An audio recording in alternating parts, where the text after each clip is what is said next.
Bonsoir et merci de nous retrouver sur Al24 News. Nous sommes en direct pour un nouveau numéro de l'échiquier international. Hier à l'aube, Moscou a à nouveau été le théâtre d'une attaque inédite aux drones. La plupart des engins ont été abattus au-dessus de la capitale russe. Ce n'est pas la première fois que Moscou est prise pour cible. Un raid similaire avait été signalé début mai par les autorités russes. Avec ce genre d'attaque, il semble que la capitale Moscou n'est plus à l'abri de cette guerre en Ukraine. On va en parler dans un instant avec nos invités. Restez avec nous.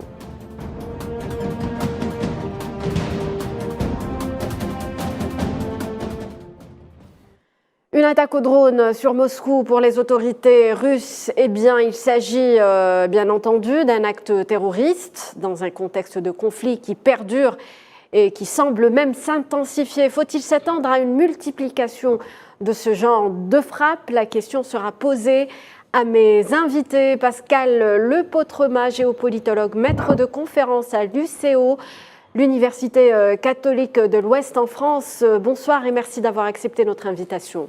Bonsoir madame, merci à vous. Tawfiq Hamel, consultant international, chercheur en histoire militaire, est également notre invité. Bonsoir Tawfiq Hamel. Bonsoir. Et Gamal Abina, analyste spécialiste des questions internationales, est également avec nous dans l'échiquier international. Merci Gamal de répondre présent. Je vous en prie, merci à vous. Alors, je le disais, une attaque sur Moscou, des drones qui s'abattent sur des immeubles d'habitation, c'est un fait inédit. Comment l'interpréter, Pascal Lepautrema? Qu'est-ce que cela signifie? Disons qu'on a le sentiment, si vous voulez, que les Ukrainiens essaient de garder l'initiative, de prendre l'initiative, de créer une dynamique un peu choc et stupeur, en somme une action psychologique principalement, parce que effectivement les experts militaires en conviennent, la portée tactique de ce type d'attaque de drone est quand même très limitée, oui. Mais ça touche quand même à un quartier hautement résidentiel de Moscou, tout le monde le sait, et évidemment ça donne le sentiment aussi que le système de défense antiaérienne de la capitale n'est pas au point. Très bien. Kiev a justement démenti toute implication dans cette attaque, Gamal Abina. Quel est votre ressenti en voyant justement la capitale Moscou, qui a, depuis le début du conflit, a été donc épargnée du conflit ou de cette guerre en Ukraine? On la voit aujourd'hui sous des raids de drones. Moi, je suis très surpris des capacités de faire des raids de drones de la part des Ukrainiens, parce qu'il y a quand même 862 km qui séparent Kiev de Moscou. Donc sur le plan géographique, c'est quand même très difficile de parcourir une telle distance.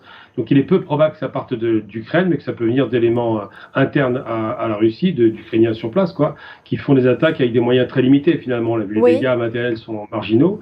Mais ce qui surprend le plus, c'est l'idée de se dire qu'ils essaient d'attaquer Moscou comme une sorte d'électrochoc pour dire vous n'êtes pas à l'abri non plus des bombardements, sachant que sur le plan tactique, ça vient d'être dit, c'est marginal, c'est quelques petits immeubles résidentiels, que ça n'impacte absolument pas la volonté des Russes, bien au contraire, ça va les raffermir.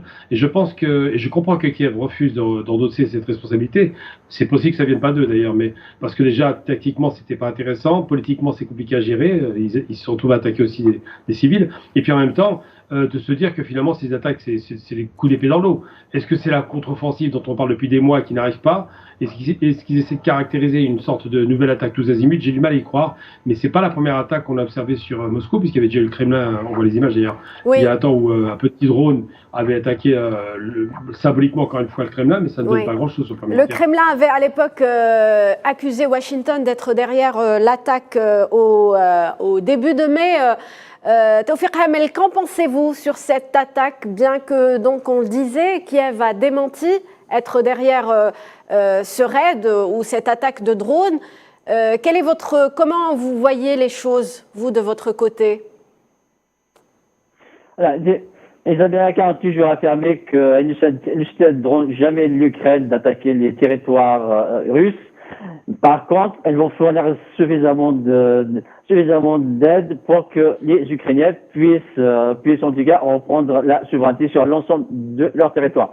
À partir de là, les Ukrainiens ne peuvent que nier toute responsabilité dans ces attaques sur le territoire russe. même si la dernière déclaration de l'Allemagne a dit clairement que ces attaques sur le territoire russe sont conformes au droit international. Ensuite, quand on revient à ces attaques, il faut garder à l'esprit que la guerre peut être traitée de ce trois prismes. Comme une activité physique, comme une activité cognitive et comme une activité psychologique. Dans le sens où actuellement dans les guerres modernes, la cible principale c'est la population. Ça veut dire que créer, soit démoraliser la population. Et dans ce type d'attaque de drones, même si leur portée, leur ampleur n'est pas importante, mais ça pourrait avoir un effet psychologique sur la population russe. Oui. Toutefois, l'inconvénient, ça peut, la dernière déclaration du président russe a dit clairement que qu'on n'est pas encore passé aux choses sérieuses. Ça veut dire qu'il y a un risque que la guerre prend une ampleur beaucoup plus importante et beaucoup plus destructrice. Et un troisième élément pour en finir, je peux dire, on peut supposer que l'un des objectifs de ces attaques, c'est de pousser les Russes à déployer certaines de leurs forces qui sont déjà déployées sur le territoire ukrainien, les déployer sur le territoire russe pour justement protéger leurs frontières. Ça va être une façon un peu de faire baisser la pression sur les soldats ukrainiens qui sont dans l'est de l'Ukraine. Alors, selon Moscou, Kiev aurait justement riposté à une attaque russe sur le QG des services de renseignement ukrainiens. Pascal Le Potrema, selon vous, est-ce qu'on a passé un cap avec cette attaque justement contre Moscou, et est-ce qu'on peut s'attendre à ce que d'autres attaques similaires puissent être effectuées? Oui, assurément, parce que là, on le voit. C'est une guerre qui repose, donc on le sait, sur des drones, donc des systèmes de technologie, d'intelligence artificielle, robotisation, de la létalité. Mais très clairement, tout le monde en conviendra, alors, ici, il s'agit bien d'assister sur les processus d'opération commando. On a des équipes qui sont infiltrées, qui font du renseignement, à la fois des Ukrainiens vis-à-vis du dispositif russe, mais des Russes aussi vis-à-vis des positions et du dispositif ukrainien. Vous voyez, donc, bien entendu, on le sait, on l'a dit, les drones qui ont frappé Moscou sont des drones qui sont de portée de quelques kilomètres, avec des charges explosives de quelques dizaines de kilos, mais en tout cas, que ce soit des petits drones, que ce soit des drones, je dirais, de dimension plus conséquente, des systèmes missiliers, derrière tout ça, on a toujours des acteurs liés au renseignement. Et en matière d'escalade, de rapport de force, oui, inévitablement, on va aller crescendo. Et encore toujours avec un socle commun, c'est l'intelligence artificielle, la létalité avec des vecteurs gérés par des téléopérateurs qui sont à distance plus ou moins variable. Mais encore une fois, avec, je dirais, un choc psychologique qui sera partagé. Parce que des deux côtés, Pascal Le Potrema. Oui.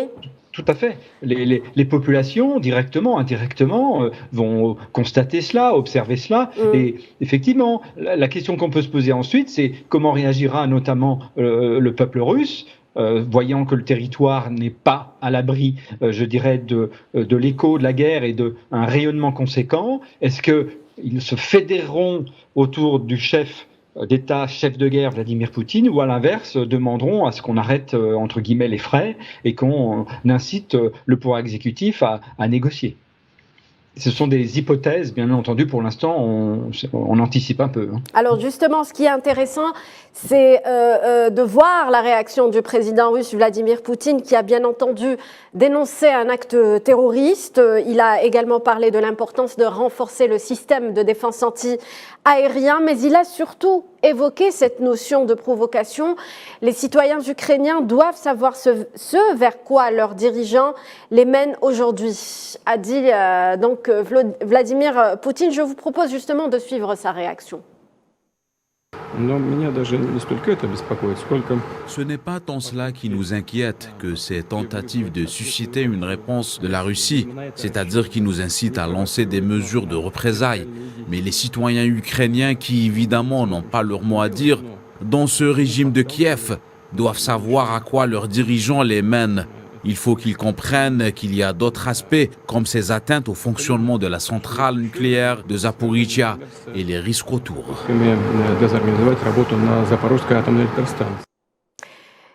Gamal Abina, votre avis sur cette réaction, sur cette notion de provocation dont parle le président Vladimir Poutine, le président russe Vladimir Poutine, où va nous mener justement la situation actuelle ?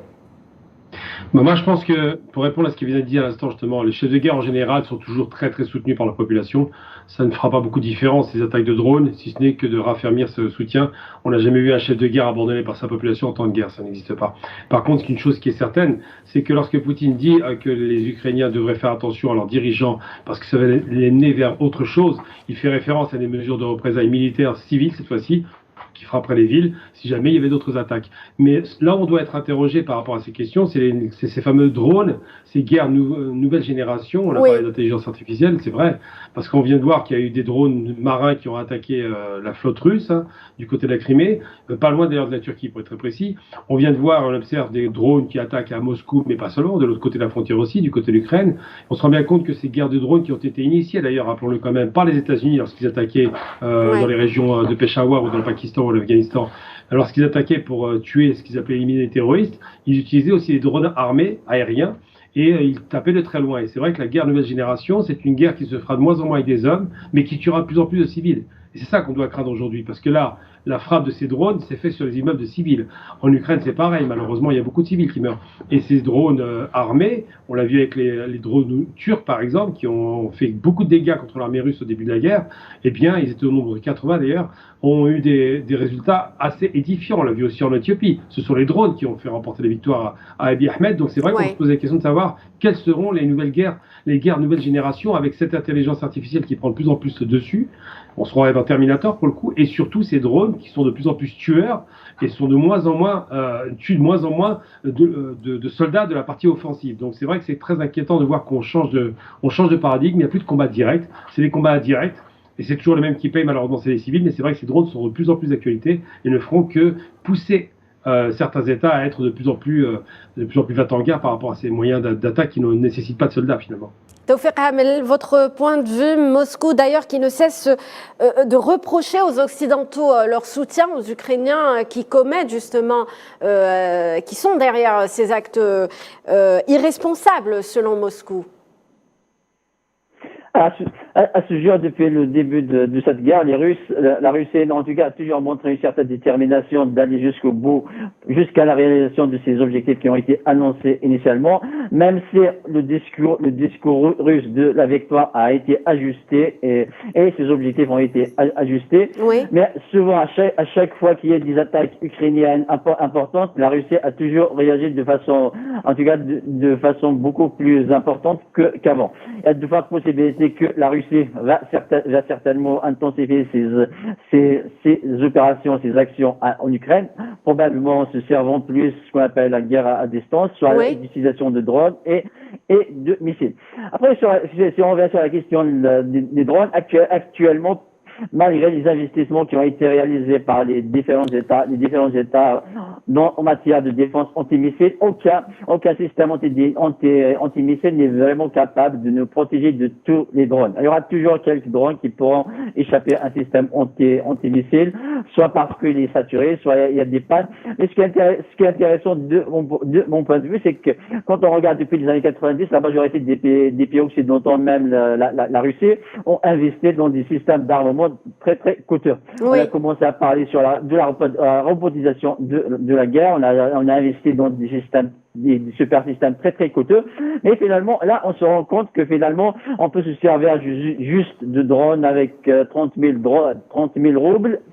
Et il suffit juste d'espérer que quelques drones puissent atteindre leur cible et ça crée un effet très très important. Et le problème qui se pose, c'est qu'avec les systèmes qui ont été développés et qui sont très très coûteux, c'est qu'à long terme ont un impact très très important en termes économiques. Pour l'instant, les deux pays, la Russie est capable de soutenir économiquement cette guerre. Et c'est la même question qui se pose pour les pays occidentaux. Jusqu'à maintenant, elles arrivent à apporter un soutien pour l'Ukraine, mais pour l'Ukraine, mais jusqu'à quel point? Jusqu'à quel point vont-ils soutenir l'Ukraine, sachant que les armes qui ont été fournies à la Russie, sont des armes qui coûtent beaucoup pour les pays occidentaux. Et il y a ce problème, c'est que comment être efficace sur le terrain, sur le champ de bataille, et en même temps, il faut être capable de soutenir le conflit à long terme. Et lorsqu'on fait appel à des systèmes de défense, des systèmes d'armement très très coûteux, cela rend la guerre beaucoup plus difficile à soutenir à long terme. Taoufik Hamel vient de le dire, donc la Russie peut jusqu'à présent financer sa guerre en Ukraine. Qu'en est-il pour les Occidentaux, Pascal Le Potremat?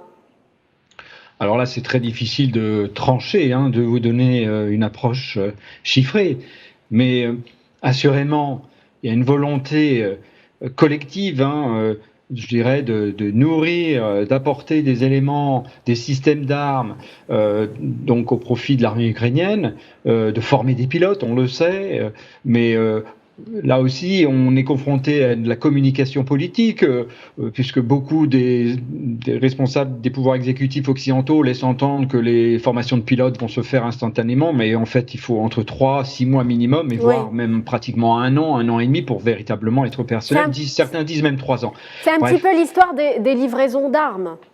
Oui, c'est ça. C'est-à-dire que, de toute façon, immanquablement, le fameux complexe militaro-industriel, pour le schématiser, avec le vocable anglo-saxon, notamment américain, on le connaît, il est extrêmement puissant, donc il répond présent.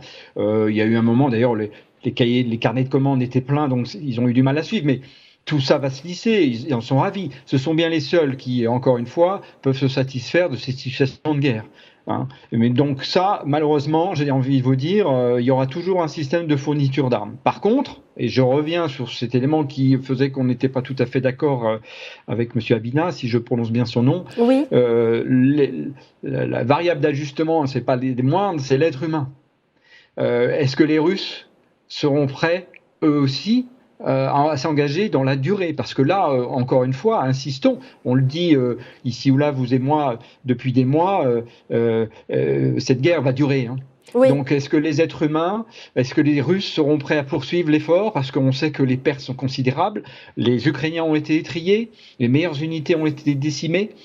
Est-ce que les peuples respectifs de ces deux pays sont prêts à s'inscrire dans la durée? Grande question. Gamal Abina, vous pouvez répondre, donc la parole est à vous. Rappelons que l'objectif des Occidentaux au préalable était d'affaiblir la Russie dans cette guerre.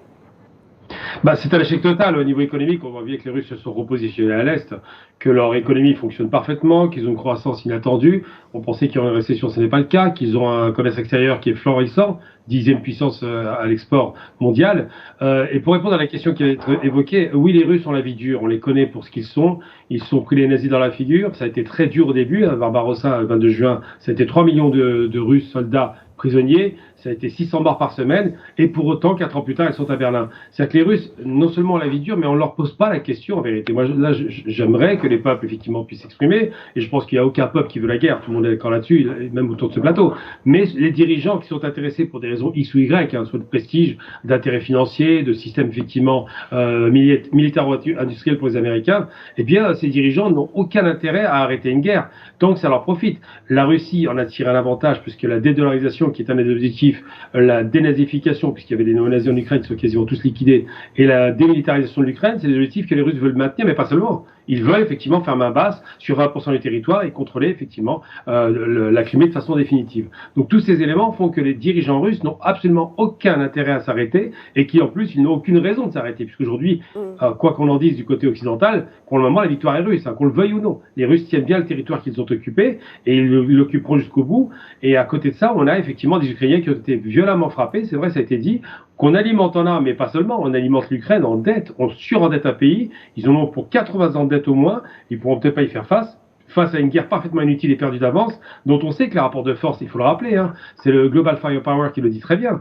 L'Ukraine, avant la guerre, c'était 28e puissance mondiale. La Russie, avant la guerre, c'était la première ou seconde en conventionnel, eh bien, cette Russie surpuissante, quand on sait que les 3 premières puissances militaires sont énormément supérieures à la 4e, ça vous donne un peu une idée de ce que peut être la 27e puissance ukrainienne. Donc on peut en faire ce qu'on voudra, l'Ukraine malheureusement va souffrir longtemps de cette guerre, et ce ne sont pas les Russes qui vont se lasser. Parce que les Russes, de toute façon, on leur posera pas la question, ils iront jusqu'au bout, parce qu'aujourd'hui, ils sont en plus frappés dans leur cœur, et que dans l'inconscient collectif russe, on se souvient que les nazis étaient à 30 km de Moscou. C'est la première fois que Moscou est vraiment frappé, même si c'est très symbolique, mais c'est très mal vécu par les Russes et il y a un mouvement ultranationaliste en Russie qui ne baissera pas la garde. Donc je pense que réellement aujourd'hui, la question de savoir si la guerre va durer, c'est probable, sauf peut-être une médiation internationale inattendue, mais une chose est certaine aujourd'hui, c'est que l'Ukraine ne peut pas gagner cette guerre et que malheureusement, c'est des morts inutiles qui sont en train de s'engranger au fur et à mesure, jour après jour, mois après mois, et que c'est une véritable hécatombe qu'on a pu éviter au départ. Alors on l'a compris à travers cet échange entre Gamal Abina et Pascal Le Potremat, les objectifs de ce conflit dépassent clairement les objectifs d'une guerre, d'une simple guerre sur le terrain. Tawfiq Hamel, qu'en pensez-vous? Effectivement. Bon, il faut voir la doctrine russe distingue entre 3 conflits. Conflit local, comme le cas de la Tchétchénie, ensuite conflit régional et ce qu'on appelle le conflit à grande échelle. Dans le cas de l'Ukraine, est considéré initialement comme un conflit régional. Dans le but, initialement, c'était de renverser le régime du Kiev et de mettre un régime pro-russe à la place. Au début. Ça, c'était au début. Ensuite, oui. la Russie a ajusté son discours politique et a ajusté même ses objectifs. Et il faut garder à l'esprit que l'armée russe a pu retenir certaines leçons et a pu récupérer. Et actuellement, en fait, si on regarde la guerre, fondamentalement, la nature de la guerre n'a pas changé. C'est toujours l'objectif de la guerre est toujours d'imposer sa volonté à l'autre.